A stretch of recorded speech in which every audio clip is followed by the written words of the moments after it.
অনুরাগী ছ ধারাবাহিকের আজকের পর্বে দেখা যায় নাটক করে ইরা সেনগুপ্ত বাড়ির সবাইকে বলে তার কোথাও যাওয়ার জায়গা নেই, সে এই বাড়িতে অধিকার চাইতে আসেনি, সে আশ্রয় চাইতে এসেছে। লাবণ্য সহ কেউই ইরাকে এই বাড়িতে থাকতে দিতে চায় না, কিন্তু দীপা ইরাকে এই বাড়িতে থাকতে দেয় এবং দীপা সকলকে বলে যে যতদিন ডাক্তারবাবু সুস্থ না হচ্ছে ততদিন আমি যেমন এ বাড়িতে থাকবো তেমন ইরাও থাকবে। সূর্য প্রচন্ড ভয় পায় ইরাকে দেখে, যেটাতে আরো অবাক হয় দীপা এবং দীপা ইরার কাছে প্রশ্ন করে ডাক্তারবাবু তোমাকে ভয় কেন পাচ্ছে।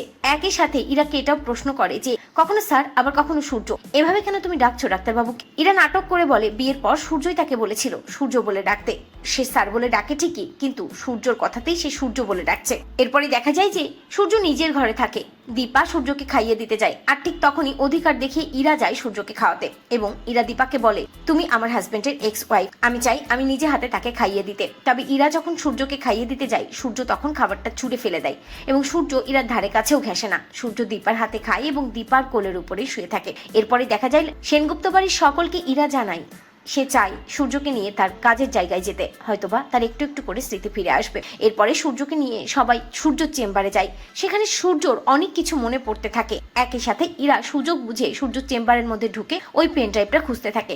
ভিক্টর সেখানে চলে যায় ঠিকই, কিন্তু হাতে নাতে কেউই ইরাকে ধরতে পারে না। দীপার সামনে নাটক করে ইরা মিথ্যে কথা বলে। তো বন্ধুরা, তোমরা এটাই চাও তো যে ইরাকে যেন হাতে নাতে ধরে ফেলে দীপা? কমেন্ট করে জানাতে ভুলো না।